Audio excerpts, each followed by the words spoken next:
इक्विमोमेंटल systems. और इक्विमोमेंटल means के systems के मूवमेंट ऑफ इनर्शिया जो है ना आपस में इक्वल होते हैं। तो उस पॉइंट ऑफ व्यू को माइंड में रखते जो है ना जो डेफिनेशन हम पढ़ रहे हैं वो है इक्विमोमेंटल सिस्टम्स की। तो इक्विमोमेंटल सिस्टम होते क्या हैं? सबसे पहले बात करते हैं सिस्टम की कि सिस्टम क्या होता है। सिस्टम ऑफ, जैसे सिस्टम ऑफ पार्टिकल्स पढ़ते हैं आप लोग, तो सिस्टम ऑफ पार्टिकल्स में आपके पास जो है वो एक पार्टिकल भी हो सकता है और एक से ज़्यादा पार्टिकल भी हो सकते हैं। वही सिस्टम का वर्ड जो है वो यहाँ पे यूज़ कर रहे हैं। सिस्टम मीन्स आपके पास जो है एक रिजिड बॉडी भी हो सकती है और आपके पास जो है एक ही सिस्टम में जो है आप जो है एक से ज़्यादा रिजिड बॉडीज भी हैं या पार्टिकल जो है वो भी कंसिडर कर सकते हैं। इसलिए इन जनरल जो है यहाँ पे सिस्टम का वर्ड यूज़ किया है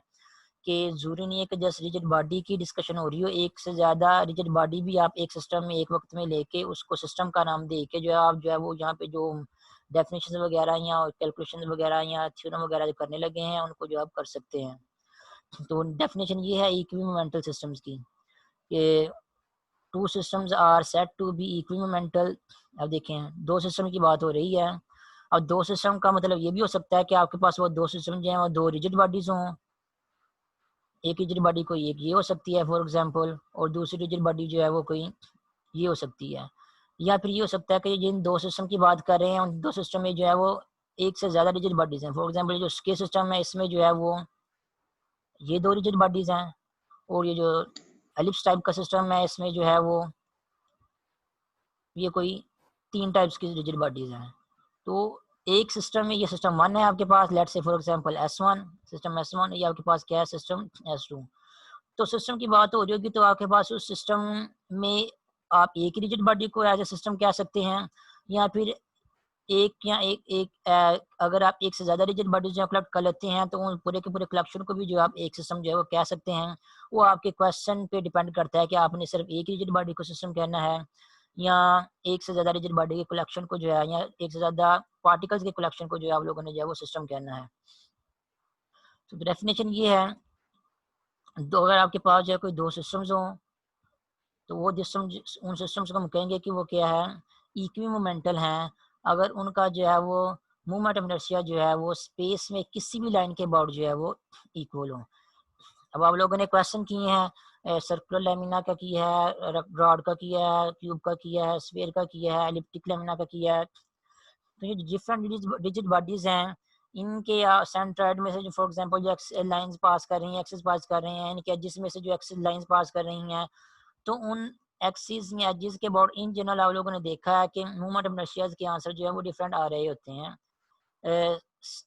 एक वक्त में आप जो है वो एक्स वाई एक्सिस में अगर आप दो डिफरेंट रिजिड बॉडीज ले लें और एक ही एक्सिस ड्रा करें तो जरूरी नहीं है कि उस एक एक्सिस के अबाउट दोनों रिजिड बॉडीज का मूवमेंट ऑफ इनर्शिया जो है वो सेम हो। तो यहाँ पे उन स्पेशल टाइप्स के सिस्टम या रिजिड बॉडीज की बात हो रही है कि अगर आप उन स्पेशल टाइप के सिस्टम या रिजिड बॉडीज को कंसिडर कर लें, फॉर एग्जांपल दो रिजिड बॉडीज अगर आप कंसिडर करते हैं, दो सिस्टम आप कंसिडर करते हैं और फिर चेक करते हैं कि उन दोनों सिस्टम या दोनों रिजिड बॉडीज का मूवमेंट ऑफ इनर्शिया जो है वो स्पेस में किसी भी लाइन के अबाउट जो है, चाहे वो लाइन आप रिजिड बॉडी के इनसाइड में से पास कर रही हो या वो लाइन जो है रिजिड बॉडी के आउटसाइड हो, स्पेस में कोई भी लाइन आप ड्रा करें उस लाइन के अबाउट जो है वो उन दोनों रिजिड बॉडीज का या दोनों सिस्टम का मूवमेंट ऑफ इनर्शिया जो है अगर सेम हो, इक्वल आ रहा हो आपस में, तो अब हम कहते हैं कि वो दोनों सिस्टम्स क्या हैं आपस में इक्विमोमेंटल हैं। फॉर एग्जांपल अगर आपके पास एक सिस्टम ये वाला है, इस सिस्टम को जो है मैं S1 का नाम दे देता हूँ। अब ये रेक्टेंगल भी हो सकता है, स्क्वायर भी हो सकता है, सर्कुलर लिप्स सर्कुलर लेमिना भी हो सकता है, कोई भी जो है वो रिजिड बॉडी हो सकती है या एक से ज़्यादा रिजिड बॉडी का कलेक्शन हो सकता है। दूसरा सिस्टम लेट्स से मैंने S2 कह दिया है ये।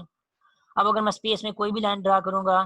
फॉर एग्जांपल मैं जो है यहाँ पे जो है ब्लू लाइन जो है ड्रा करता हूँ ये वाली। तो अगर इस ब्लू लाइन के अबाउट जो है वो दोनों सिस्टम का मूवमेंट इनर्शिया जो है S1 S2 दोनों सिस्टम का मूवमेंट इनर्शिया सेम है, उसके बाद कोई और लाइन ड्रा करता हूँ ये भी ड्रा करते हैं, या फिर अगर कोई और लाइन ड्रा करते हैं ये भी ड्रा करते हैं, तो स्पेस में अब जो मर्जी लाइन ड्रा करें हर हर लाइन के अबाउट जो है वो दोनों सिस्टम का मूवमेंट इनर्शिया जो आपस में सेम आ रहा हो। तो हर लाइन के अबाउट दोनों का मूवमेंट इनर्शिया सेम आने का मतलब ये नहीं कि बस एक ही मूवमेंट इनर्शिया का आंसर आ रहा हो। सेम आने का मतलब ये है, फॉर एग्जांपल जो पहली ब्लू लाइन है अगर इस लाइन के अबाउट सिस्टम S1 का मूवमेंट इनर्शिया जो है वो 5 आ रहा है, तो इसी लाइन के अबाउट एस सिस्टम S2 का मूवमेंट इनर्शिया भी जो है वो क्या है 5 है। उसके बाद अगर आपको ये कोई लाइन ड्रा करते हैं, फॉर एग्जांपल ये लाइन ड्रा कर लेते हैं, अब इस लाइन के बाद सिस्टम S1 का मूवमेंट इनर्शिया निकालते हैं तो वो क्या आता है, फॉर एग्जांपल वो जो है वो 6 आ जाता है S1 का, और फिर जो S2 का मूवमेंट इनर्शिया इस लाइन के बाद निकालते हैं वो भी 6 आ जाता है। अब क्या देख लें कि जो लाइन आप कंसिडर कर रहे हैं हर लाइन के बाद जो है वो दोनों सिस्टम का मूवमेंट इनर्शिया जो है सेम आ रहा है। ये जो लाइन L1 है, लाइन L1 के बोर्ड भी दोनों सिस्टम का मूवमेंट इनर्शिया जो है सेम आ रहा है। ये जो लाइन L2 है इसके बोर्ड भी दोनों सिस्टम का मूवमेंट इनर्शिया सेम आ रहा है। उसके अलावा अगर आप कोई और लाइन ड्रा करते हैं, फॉर एग्जांपल ये वाली लाइन ड्रा करते हैं, ये वाली स्ट्रेट लाइन ड्रा करते हैं, इस लाइन को जो है लाइन L3 का नाम देते हैं। अब अगर इस लाइन के बोर्ड मूवमेंट इनर्शिया निकालते हैं आप सिस्टम S1 का, तो फॉर एग्जांपल क्या आता है, वो जो है वो 2 आ जाता है। और इसी तरह सिस्टम S2 का भी इस लाइन के बोर्ड मूवमेंट इनर्शिया निकालते हैं L3 के बोर्ड, वो भी 2 आ जाता है। तो क्या करना है कि अब जो भी लाइन कंसिडर कर रहे हैं स्पेस में, उस लाइन के बाद दोनों सिस्टम S1 और S2 दोनों का मूवमेंट इनर्शिया जो है वो आपस में सेम सेम आता है।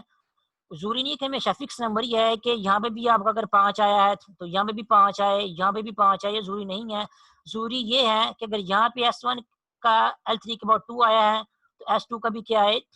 2 ही आए। अगर L1 के बाद S1 का जो 5 आया है, दूसरे का भी वही आना चाहिए, जो S1 का है वो भी जो है 5 आना चाहिए। अगर S1 का L2 के बाद जो है वो कोई नंबर लेट से 6 आया है मूवमेंट इनर्शिया, तो S2 का भी उसी लाइन L2 के बाद जो मूवमेंट इनर्शिया जो है 6 आना चाहिए। तो अगर आपको स्पेस में कोई ऐसे दो सिस्टम्स या रिजिड बॉडीज जो है मिलती हैं, वो जरूरी नहीं है कि इस तरह अलग अलग ही जो है वो लाई कर रही हो, और जो अगर आप नेक्स्ट हम थ्योरम पढ़ेंगे उसमें पता चल जाएगा कि उनका अलग अलग होना जरूरी है या एक दूसरे के ऊपर लाई करना जरूरी है। ठीक है, तो वो नेक्स्ट थ्योरम में पढ़ लेंगे जिसमें बताया जाएगा कि उनका जो है सेम सेंट्राइड जो है वो यहाँ पे लिखा हो जैसे आपको नजर आएगा कि उनका सेंट्राइड जो है वो सेम होना जरूरी है, फिर ये आपको ऐसा केस जो है मिल सकता है, अदरवाइज आपको ऐसा केस जो है नहीं मिल सकता। ठीक है, और फिर और वो भी जो है कुछ कंडीशन सेटिस्फाई हो तो ऐसा केस मिलता है। तो अभी जब थ्योरम और नेक्स्ट एग्जांपल करेंगे तो वो क्लियरली आपको उसका समझ में आ जाएगा। फिलहाल जो डेफिनेशन है उसमें फोकस करें कि जब भी आपके पास कोई दो सिस्टम होंगे तो कोई भी लाइन आप स्पेस में ड्रा करेंगे, चाहे लाइन L1 हो, चाहे लाइन L2 हो, चाहे लाइन L3 हो, उस उन लाइंस के बाद अगर आप दोनों सिस्टम का मूवमेंट इनर्शिया जो है वो निकालेंगे तो उन दोनों सिस्टम के मूवमेंट इनर्शिया के जो आंसर आ रहे हैं उस सेम लाइन के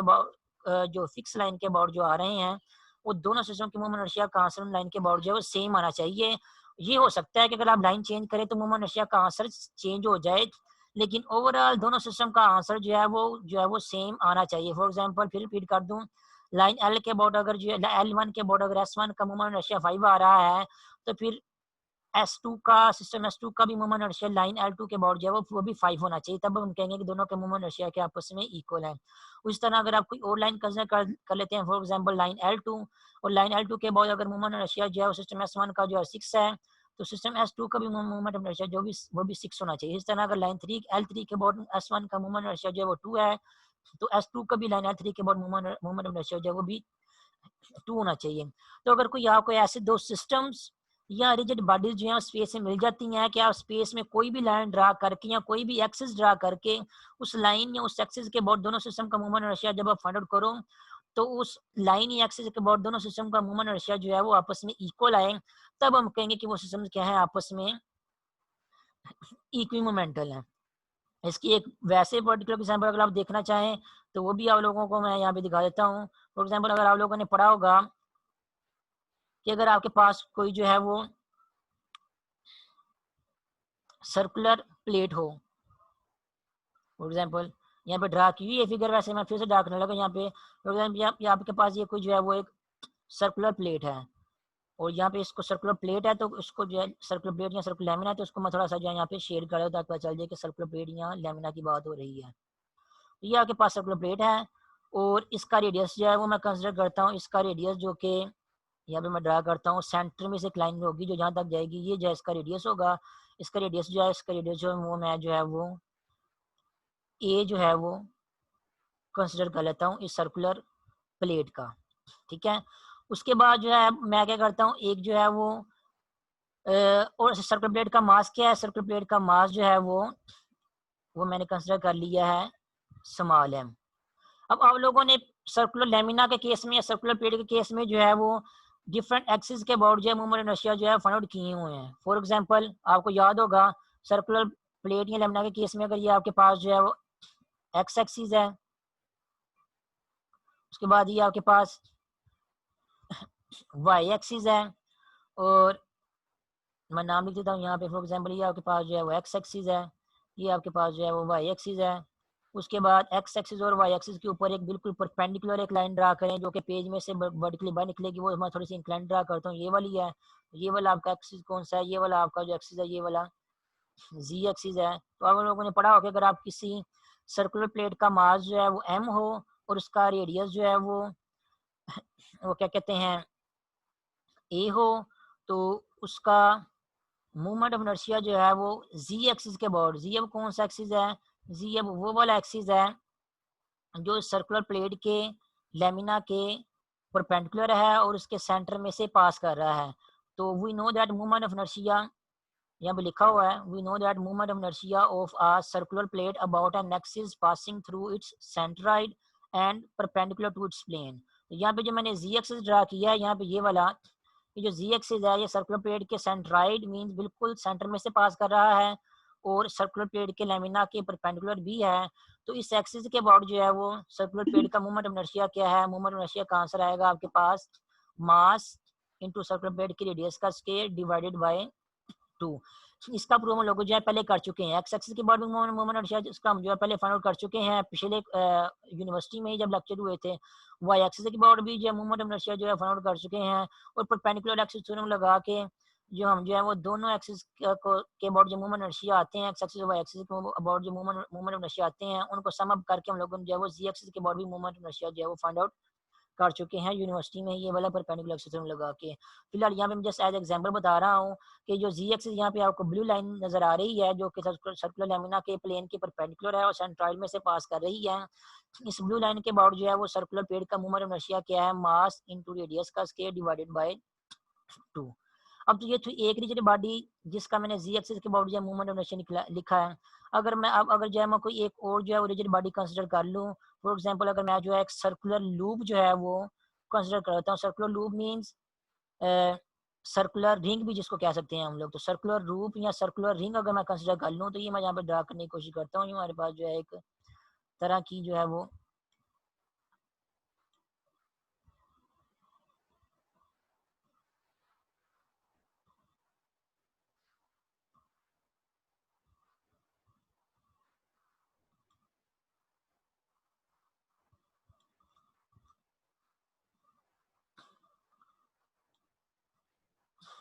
तो ये मैंने कोशिश किया कोई आपके पास कोई सर्कुलर रिंग या सर्कुलर लूप जो है वो ब्लू कलर में ड्रा करने की। तो अब इस लूप का भी मास जो है वो हम क्या कंसिडर कर लेते हैं, इस लूप का मास जो है, इसको कलर चेंज करता हूँ मैं यहाँ पे, ये जो ब्लू सर्कुलर लूप या सर्कुलर रिंग जो मैंने कंसिडर की है इसका मास मैं कंसिडर कर लेता हूँ, इसका मास क्या है एम। और इसका जो रेडियस है यहाँ पे, रेडियस जो है वो इसका, क्योंकि यहाँ से लेकर यहाँ तक स्ट्रेट लाइन होगा, इसका रेडियस ये वाला सर्कुलर रिंग का वो वाला जो रेडियस है वो मैं कंसिडर कर लेता हूँ कि रेडियस की वैल्यू क्या है, वो है यहाँ पे उस रेडियस की वैल्यू क्या है, वो है ए ओवर स्क्वायर रूट 2। अब दो रिजिड बॉडीज मैंने यहाँ पे कंसिडर की हुई हैं, एक तो थी सर्कुलर प्लेट जिसका मास जो था वो स्मॉल एम था और उसका रेडियस जो था वो स्मॉल ए था। उसके बाद दूसरी जो रिजिड बॉडी मैंने कंसिडर की है वो है सर्कुलर रिंग या सर्कुलर लूप जिसका मास तो एम ही है लेकिन उसका रेडियस जो है मैंने ए ओवर स्क्वायर रूट 2 जो है वो कंसिडर किया हुआ है। अब इस सर्कुलर लूप का सेंट्रॉइड भी जो है वो जी एक्सिस ही बन रहा है, क्योंकि आप देख लो कि मैंने सर्कुलर लूप जो इस तरह ड्रा किया है कि सर्कुलर लूप का जो सेंटर है वो सर्कुलर प्लेट का सेंटर दोनों का क्या आ रहा है, दोनों का सेम आ रहा है। और जी एक्सिस जो है जो आपको नजर आ रहा है फिगर में, वो जी एक्सिस जो है वो सर्कुलर लूप के सेंट्रॉइड या सेंटर में से ही पास कर रहा है और उसके प्लेन के परपेंडिकुलर भी है। तो ऐसे एक्सिस के अबाउट सर्कुलर लूप का मूवमेंट इनर्शिया जो सर्कुलर लूप के सेंटर में से पास कर रहा हो और उसके प्लेन के परपेंडिकुलर भी हो, फॉर एग्जांपल यहाँ पे जो जी एक्सिस आपको नजर आ रहा है उस एक्सिस के अबाउट सर्कुलर लूप का मूवमेंट इनर्शिया जो है वो किसके इक्वल होगा, वो इक्वल टू होगा मास इनटू सर्कुलर लूप के रेडियस का स्क्वायर। अब ये भी हम लोग जो है आपको याद हो तो हम लेक्चर्स में क्लास में प्रूव कर चुके हैं। अगर आपके पास कोई सर्कुलर लूप हो जिसका रेडियस जो है आपके पास जो है वो क्या हो, आर हो, तो उसका ऐसे एक्सिस के अबाउट मूवमेंट इनर्शिया जो उसके सेंटर में से पास कर रहा हो और उसके प्लेन के परपेंडिकुलर हो, उस एक्सिस के अबाउट सर्कुलर रिंग या सर्कुलर लूप का मूवमेंट इनर्शिया का आंसर आता है M R square, mass into radius का स्क्वायर। ये हम इसका बकायदा क्लास में जो है प्रूव कर चुके हैं। और वही जो है मास इनटू रेडियस के स्क्वायर में सर्कुलर लूप का जो रेडियस हम लोगों ने यहाँ पे जो आर लिया हुआ है उस आर की जगह जो है वैल्यू जो है ए ओवर स्क्वायर रूट 2 जो हम यहाँ पुट कर देंगे। और उस जी एक्सिस के अबाउट जो है वो सर्कुलर लूप का जो है मूवमेंट इनर्शिया निकलेंगे लिखेंगे, जैसे यहाँ पे लिखा हो आपको नजर आ रहा होगा ये वाला। तो क्या बनेगा, mass into A by A over square root 2 का स्केयर, और इन दी एंड क्या बन जाएगा एम इंटू ए स्केयर ओवर 2। अब ये क्या है आपके पास, मैं इसको जरा इरेज कर देता हूँ। हाँ, अब ये जो मैंने सर आंसर जी निकाला, वैल्यू कैसे आई सर? क्या सर जी ये जो वैल्यू आई है a/2 स्क्वायर रूट, सर ये कैसे आई है खुद ही आर की कंसिडर की वैल्यू? है, एग्जाम्पल पर्टिकुलर एग्जाम्पल बता रहा हूँ ना। तो दो अपनी मर्जी से जी एम मास की और डिफरेंट रेडियस की जो मैंने रिजिड बॉडीज जो है कंसिडर की हैं। एक रिजिड बॉडी जो है सर्कुलर प्लेट जो है कंसिडर की हुई है, और दूसरी रिजिड बॉडी जो है एक सर्कुलर लूप जो है वो कंसिडर की हुई है। दोनों के मास और रेडियस जो मैंने अपनी मर्जी से जो ली हुई है, क्योंकि मैं पर्टिकुलर एग्जांपल आपको बता रहा हूँ कि अगर इतने इतने मास की और इतने इतने रेडियस की और इस पोजीशन पे अगर आप दो रिजिड बॉडी कंसिडर करें, तो उन दोनों रिजिड बॉडीज का मूवमेंट इनर्शिया जो है वो आपस में क्या आएगा, इक्वल आएगा। ये पर्टिकुलर एग्जांपल है, जनरल नहीं कर रहा ये वाली। जनरल हम प्रूव कर चुके हैं कि एक्स एक्सिस के अबाउट एक्स एक्सिस जब यहाँ में से पास कर रहा हो सर्कुलर प्लेट के, तो उसका मूवमेंट इनर्शिया क्या आएगा। अब देखो सर्कुलर लिंक का ये भी जनरल प्रूव कर चुके हैं कि सर्कुलर लिंक के सेंटर में से कोई अगर लाइन पास कर रही हो और सर्कुलर लिंक के प्लेन के परपेंडिकुलर हो, तो उसका मूवमेंट इनर्शिया कहाँ से जाएगा, क्या आता है, मास इनटू रेडियस का स्क्वायर, ये वाला आता है जो मैं आपको शो करा रहा हूँ, ये जनरल प्रूव कर चुके हैं। अब रेडियस जो अपनी मर्जी से जी अगर हम सर। आर की बजाय जो है ए ओवर स्क्वायर रूट 2 ले लें, तो कोई फर्क तो नहीं पड़ेगा, है तो रेडियस है वो भी, जैसे ये लिखा हुआ है, ये नजर आ रहा है। मैंने रेडियस का किया अपनी मर्जी से, रेडियस जो है मैंने आर इक्वल टू क्या ले लिया, ए और स्क्वायर रूट 2 ले लिया है। तो जब जनरली प्रूव कर दिया है कि रेडियस आंसर क्या आ रहा है, मास इंटू रेडियस का स्क्वायर, तो रेडियस अब जो भी हो कोई फर्क नहीं पड़ता, उसी एक्सिस के बॉडी के आपका आंसर आएगा मास इंटू रेडियस का स्क्वायर ही आएगा। अगर रेडियस आपका ए और स्क्वायर रूट 2 है, तो जस्ट क्या होगा, आर की जगह जो ए और स्क्वायर रूट 2 जो हम वो जो है इन पर्टिकुलर जो है वो पुट कर देंगे। यहाँ पे आर जो है हम अपनी पर्टिकुलर जो है वो वैल्यू ली हुई है आर की रेडियस की। आर जो था जब जनरल प्रूफ किया था, आर आपका कुछ कुछ भी हो सकता था, जैसे मास आपका कुछ भी हो सकता है, मास आप जो है 5 kg की रिंग भी ले सकते हैं, 6 kg की भी ले सकते हैं, 7 kg की भी ले सकते हैं। जो मास जो जनरल यहाँ पे यूज हो रहा है, वैसे रेडियस भी जो है कुछ भी ले सकते हैं आप यहाँ पे। तो मैंने रेडियस जो है नंबर में लेने की बजाय जो है मैंने ए और स्क्वायर रूट 2 लिया हुआ है। ए क्या है, ए आपका ये जो सर्कुलर प्लेट का रेडियस था, ये वाला ए यूज करा मैं यहाँ पे, क्योंकि मैं कोशिश कर रहा हूँ किस तरह कुछ ऐसे एग्जाम्पल मिल जाए कि दो डिफरेंट टाइप की रिजिड बॉडीज हों और उनका मूवमेंट ऑफ इनर्शिया का आंसर जो है वो सेम आ रहा हो। अब देखें सर्कुलर प्लेट का मूवमेंट ऑफ इनर्शिया का आंसर क्या आता है, जी एक्सिस के अबाउट वो आ रहा है मास इंटू सर्कुलर प्लेट के रेडियस का स्क्वायर जो कि ए है, और डिवाइडेड बाय 2।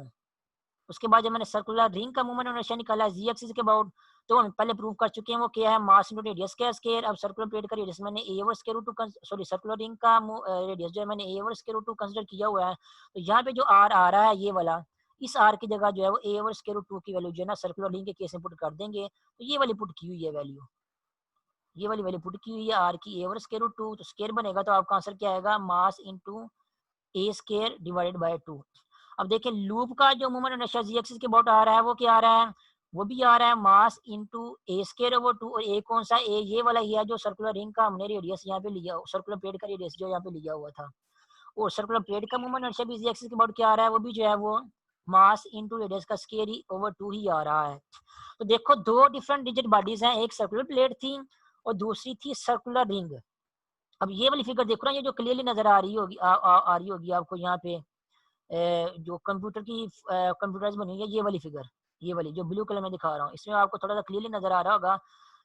कि देख सकते हैं कि ये आपके पास जो बाहर वाली जो है ना वो सर्कुलर बाउंड्री नजर आ रही है, ये आपके पास ये जो है सर्कुलर प्लेट की बाउंड्री है ये वाली, और सर्कुलर लेमिना है ये वाला शेयर नहीं किया हुआ अंदर, क्योंकि वो अंदर नंबरिंग लिखी हुई है वो नजर नहीं आनी थी बाद में। उसके बाद ये जो अंदर वाली जो रिंग नजर आ रही है आपको, छोटी रिंग नजर आ रही है, ये क्या है, सर्कुलर लूप है। अब देखो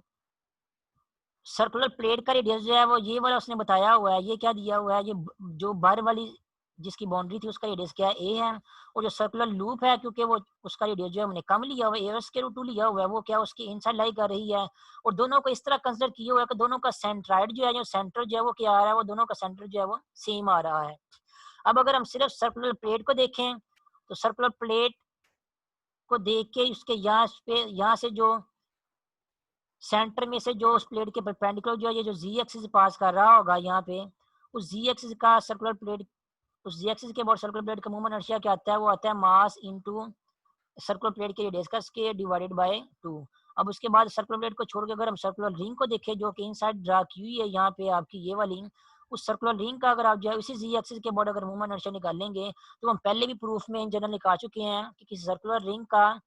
जी एक्सिस के अबाउट या एस एक्सिस के अबाउट जो उसके सेंटर में से पास कर रहा हो और उसके प्लेन के परपेंडिकुलर हो, उस एक्सिस के अबाउट जो है सर्कुलर रिंग का मूवमेंट इनर्शिया जो है वो एम आर स्क्वायर आता है। अब आर हमने क्या लिया हुआ है सर्कुलर लूप का, वो लिया हुआ हमने ए ओवर स्क्वायर रूट 2, तो आर की जगह जो हम ए ओवर स्क्वायर रूट 2 जो है पुट कर देंगे यहाँ पे। जब पुट करेंगे तो हमारे पास जो है वो पुट करने के बाद जो है वो सर्कुलर रिंग लूप के केस में भी जो है वो मूवमेंट ऑफ इनर्शिया का जी एक्सिस के अबाउट आंसर क्या आ जाएगा, एम ए स्क्वायर ओवर 2 आ जाएगा। तो दोनों ही एक्सिस के अबाउट जो है सर्कुलर प्लेट और सर्कुलर लूप का जो है वो मूवमेंट ऑफ इनर्शिया जो है वो सेम आ रहा है। और जी एक्सिस में खास बात क्या है कि जी एक्सिस जो है वो दोनों ही सब रिजिड बॉडीज के सेंट्रॉइड में से पास कर रही हैं। तो जो एक्सिस दोनों रिजिड बॉडी के सेंट्रॉइड में से पास कर रहा है जो कि जी एक्सिस है, दोनों एक्सिस के अबाउट उसी एक्सिस के अबाउट दोनों ही रिजिड बॉडीज का मूवमेंट इनर्शिया क्या आ रहा है, सेम आ रहा है। इसका मतलब क्या हो गया, अगर सेंट्रॉइड में से पास करने वाले एक्सिस के अबाउट दोनों रिजिड बॉडीज का मूवमेंट इनर्शिया सेम आ रहा है, तो बाय थ्योरम जो कि हम लोगों ने पढ़ना है उसके अकॉर्डिंग स्पेस में किसी भी लाइन के अबाउट जो दोनों एक्सिस का मूवमेंट इनर्शिया जो है वो सेम ही आएगा।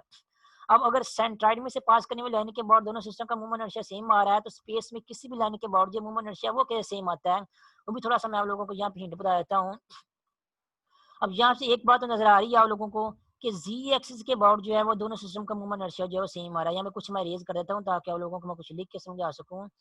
तो ये वाली फिगर जो है मैं सारी यहाँ पे रेज करने लगा हूँ, ये वाली। यहाँ पे आपने नोट कर लिया होगा कि जी एक्सिस के अबाउट जो है वो दोनों सिस्टम का मूवमेंट इनर्शिया जो है वो सेम आ रहा है। और जी एक्सिस कौन सा एक्सिस है, जी एक्सिस ऐसा एक्सिस है जो दोनों सिस्टम के सेंट्रॉइड में से या सेंटर में से जो है वो पास कर रहा है। तो जी एक्सिस के अबाउट जो दोनों सिस्टम का मूवमेंट इनर्शिया सेम आ रहा है, फॉर एग्जांपल अगर आप जो है वो देखें, जो सर्कुलर प्लेट थी उसको मैं आईसी का नाम लेता हूँ, उसका जी एक्सिस के अबाउट मूवमेंट इनर्शिया क्या आ रहा है, उसका सी एक्सिस के अबाउट मूवमेंट इनर्शिया आंसर आ रहा है मास इंटू ए स्क्वायर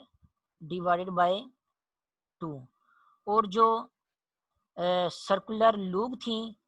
लूप के लिए मैं यहाँ पे उसके ऊपर समाला लिख देता हूँ यहाँ पे, उसका जो है वो जी एक्सिस के अबाउट मूवमेंट इनर्शिया क्या आ रहा है, उसका भी जी एक्सिस के अबाउट मूवमेंट इनर्शिया जो है वो एम ए स्क्वायर ओवर 2 ही आ रहा है। अब बात ये है कि स्पेस में अगर कोई और लाइन ड्रा करें, फॉर एग्जांपल स्पेस में कोई और लाइन जो है जी एक्सिस के परपेंडिकुलर जो है वो ड्रा करता हूँ, फॉर एग्जांपल जो है वो मैं ये रेड लाइन जो है स्पेस में कोई और जो है जी एक्सिस के पैरेलल जो है वो ड्रा करता हूँ। इस रेड लाइन को जो मैं नाम दे देता हूँ, उसको जो है वो मैं लेट से लाइन L1 का नाम दे देता हूँ, ठीक है। अब ये लाइन L1 जो है वो जी एक्सिस के पैरेलल है। अब इसके अबाउट अगर मैं जो है वो मूवमेंट ऑफ इनर्शिया लिखूँ किसका, क्या कहते हैं, सर्कुलर प्लेट का, तो आप लोगों को पैरेलल एक्सिस थ्योरम याद होगा। पैरेलल एक्सिस थ्योरम क्या कहता है कि किसी भी रिजिड बॉडी का मूवमेंट इनर्शिया स्पेस में जो है वो किसी लाइन के अबाउट जो है वो लेट्स से लाइन एल के अबाउट L1 के अबाउट जो है वो किसके इक्वल होगा, वो इक्वल टू होगा उसी रिजिड बॉडी का, फॉर एग्जांपल जो सर्कुलर प्लेट है उसका movement inertia about a line passing through its centroid. और सेंट्राइड हमारा यहाँ पे कौन सा जी एक्सिस है, तो उसकी जगह मैं आई ऑफ जी लिख दूंगा, और plus mass into square of perpendicular distance, के उनके दरमियान जो परपेंडिकुलर डिस्टेंस आ रहा है उसका स्केयर यहाँ पे आएगा। तो ये जो मैं लिख दिया, अब क्या लिख दिया, सर्कुलर प्लेट का मूवमेंट ऑफ इनर्शिया लिख दिया है लाइन L1 के अबाउट। फिर दोबारा देख लें, परपेंडिकुलर पैरेलल एक्सिस थ्योरम क्या कहता है, पैरेलल एक्सिस थ्योरम क्या कहता है कि स्पेस में किसी भी लाइन के अबाउट किसी रिजिड बॉडी का, फॉर एग्जांपल यहाँ पे मैं सर्कुलर प्लेट का मूवमेंट इनर्शिया लिख रहा हूँ, वो किसकी इक्वल होगा, उसी रिजिड बॉडी का movement inertia about an axis passing through its centroid, ठीक है। तो सेंट्राइड में से एक्सिस जो जी एक्सिस पास कर रहा है plus mass into square of perpendicular distance. तो ये तो था सी एक्सिस का लाइन L1 के अबाउट जो है वो मूवमेंट ऑफ इनर्शिया का आंसर। अब मैं वैल्यूज यहाँ पुट करता हूँ, वैल्यूज आप पुट करोगे तो क्या देखोगे यहाँ पे कि अच्छा ठीक है, अब ये तो यहाँ पे रहने दो। अब यहाँ पे क्या है, डी जो है वो क्या है, ये वाला परपेंडिकुलर डिस्टेंस है इन दोनों लाइन के दरमियान में, ठीक है। अब ये मैंने किसका मूवमेंट इनर्शिया निकाला, ये वाला सर्कुलर प्लेट का मूवमेंट इनर्शिया निकाला है लाइन L1 के अबाउट। अब इसी तरह अगर मैं जो है वो सर्कुलर सर्कुलर लूप जो है आपकी, जिसको मैंने यहाँ पे एल का नाम दिया हुआ है, उसका अगर मैं लाइन L1 के अबाउट जो है मूवमेंट इनर्शिया निकाल लूँ, तो वो किसके इक्वल आएगा? वो इक्वल टू आएगा सर्कुलर लूप का ही moment of inertia about a line passing through the centroid of circular loop जो कि z एक्सिस है, और प्लस सर्कुलर लूप का मास जो कि मैंने दोनों का मास m ही कंसिडर किया था, इसलिए यहाँ पे m ही आ जाएगा, और दोनों एक्सिस के दरमियान डिस्टेंस जो है वो क्या आ रहा है, d आ रहा है, तो यहाँ पे क्या आ जाएगा, d स्क्वायर आ जाएगा। अब बात नोट करो, यहाँ पे एक बात नोट करो कि आई सी ऑफ जी ये क्या है, ये इक्वल टू है आई एल ऑफ जी। तो यहाँ पे जो है वो ये आई सी ऑफ जी जो है वो किसके इक्वल होगा, ये इसी आई एल ऑफ जी के इक्वल होगा। उसके बाद मासेस भी जो है वो सर्कुलर प्लेट के और सर्कुलर लूप के क्या हैं, आपस में इक्वल हैं। परपेंडिकुलर डिस्टेंस भी दोनों लाइन के दरमियान वही डी ही है। तो ये राइट हैंड साइड क्या आ गई, ये वाली जितनी भी राइट हैंड साइड लिखी हुई है दोनों क्या हो गई हैं, आपस में इक्वल हो गई हैं। जब ये दोनों आपस में इक्वल हो गई हैं तो ये जो लेफ्ट हैंड साइड में सर्कुलर प्लेट का और सर्कुलर लूप का लाइन एल के अबाउट जो मूवमेंट निशान निकाला हुआ था ये लेफ्ट हैंड साइड में, वो भी क्या हो जाएगा, आपस में इक्वल हो जाएगा। अब देखो पहले हम लोगों ने जब जी एक्सिस के बाद मूवमेंट निशान निकाला तो वो क्या है, वो भी आपस में इक्वल आ गया, और जब किसी और लाइन जो है वो L1 के बाद दोनों सिस्टम का मूवमेंट निकाला तो वो भी आपस में इक्वल आ गया। इसी तरह बाय पैरेलल एक्सिस थ्योरम कोई और भी लाइन अगर आप स्पेस में ड्रा करेंगे तो उस और लाइन के बाद भी दोनों सिस्टम का मूवमेंट इनर्शिया जो है आपस में इक्वल आएगा। उसकी रीजन यही है क्योंकि हम लोगों ने दोनों का सेंट्रोइड भी सेम लिया हुआ है, दोनों के मासेस भी सेम लिए हुए हैं, इसकी वजह से दोनों का मूवमेंट इनर्शिया जो है क्या हो जाएगा, आपस में इक्वल आ जाएगा। ये तो थी एक पर्टिकुलर एग्जांपल कि दो रिजिड बॉडीज हम लोगों ने, मैंने आप लोगों को ऐसी जो है वो इन पर्टिकुलर बताई हैं जिनका स्पेस में आप किसी भी लाइन के बाउंड या मूवमेंट इनर्शिया जो आपस में निकालेंगे तो वो क्या होगा, आपस में इक्वल आएगा। तो उसके बाद नेक्स्ट हम लोगों ने इसका जो है वो हम लोगों ने जनरल प्रूव करना है, ये वाला ये आप लोगों को दिखाता हूँ यहाँ पे। सर एक क्वेश्चन है। हाँ पूछो। सर ने निकाला मोमेंट ऑफ इनर्शिया, वो हमने निकाला पहले z एक्सिस के अलावा हाँ दोनों का, हाँ और उसके बाद जो लाइन ली है वो z एक्सिस के पैरेलल ली है। हाँ अगर z एक्सिस के पैरेलल ना ले तो देखो ना, तो उसकी एक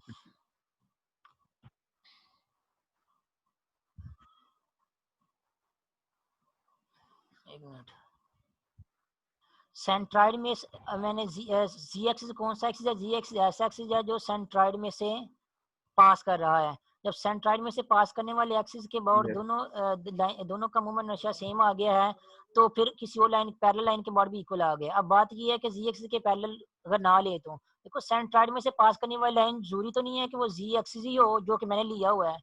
सेंट्राइड में से एक से ज्यादा लाइन भी तो पास x कर एक्सिस सकती भी है। पास कर रही है, y एक्सिस भी है सर। हाँ यस सेंट्रोइड में से और भी लाइन भी तो पास कर सकती है ना, तो किसी कोई और लाइन जो सेंट्रोइड में से पास कर रही है अगर उनके बॉर्ड भी जो है वो दोनों का मूवमेंट जो है वो सेम आ रहा है तो उसके बॉर्ड भी जब फिर अगेन हम जो है पैरेलल एक्सिस थ्योरम लगाएंगे जैसे यहाँ पे लगाया हुआ है, तो by parallel axis theorem again जो है हमारा क्या होगा, उस सिस्टम का जो है वो बाकी जो पैरेलल लाइन है उनके बॉर्ड भी मूवमेंट जो है वो सेम आएगा। जैसे मैंने एग्जाम्पल में बताया था कि हो सकता है आपके नंबर डिफरेंट आए, जैसे देखो यहाँ पे जो है वो एम ए स्केयर वो 2 आ रहा है जो कि दोनों का आपस में इक्वल है, लेकिन यहाँ पे कुछ और चीज एम डी स्केयर भी ऐड हो रहा है, लेकिन एम डी स्केयर ऐड होने के बावजूद दोनों का आपस में मूवमेंट इनर्शिया जो है कि इक्वल आ रहा है। तो हर बार हर लाइन के बहुत डिफरेंट आ सकता है, लेकिन हर लाइन के बहुत डिफरेंट चाहे आए लेकिन उस लाइन के बाद दोनों का मूवमेंट इनर्शिया जो आपस में इक्वल होना चाहिए। उम्मीद है आपको समझ आ रही होगी कि यहाँ पे लाइन एल के बाद जी जो है वो सर। क्या आ रहा है, एम ए स्केयर ओवर 2, लेकिन यहाँ पे लाइन एल वन के बाद एम ए स्केयर ओवर 2 नहीं आ रहा, कुछ और आ रहा है। लेकिन जो भी कुछ और आ रहा है लेकिन उस कुछ और लाइन के बाद जो भी कुछ और मूवमेंट इनर्शिया आ रहा है वो क्या आ रहा है, दोनों सिस्टम्स का जो है वो आपस में इक्वल आ रहा है। ठीक है, तो उन सिस्टम का उस यस सर, लाइन के क्लियर बाद आपस में इक्वल आना चाहिए वो वाला। तो जब कुछ कोई लाइन सेंट्रोइड में से पास कर रही हो, उस सेंट्रोइड में से पास करने वाली लाइन के अबाउट जो है वो सिस्टम दोनों सिस्टम का मूवमेंट इनर्शिया सेम हो और दोनों सिस्टम के मासेस भी सेम हो और उनका सेंट्रोइड भी जो है वो सेम हो, तो इस केस में जो है वो दोनों रिजिड बॉडीज जो है वो क्या बन जाती है, इक्विमोमेंटल बन जाती है। उनका स्पेस में किसी भी लाइन के बाउंड जो मूवमेंट इनर्शिया जो है वो आपस में इक्वल ही आता है। ये तो थी पर्टिकुलर एग्जांपल थी एक, इसका प्रूफ मैंने जो है यहाँ हम लोगों ने अभी जो है जनरली करना है। यहाँ पे जैसे यहाँ पे ये थ्योरम लिखा हुआ आपको नजर आ रहा होगा पेज नंबर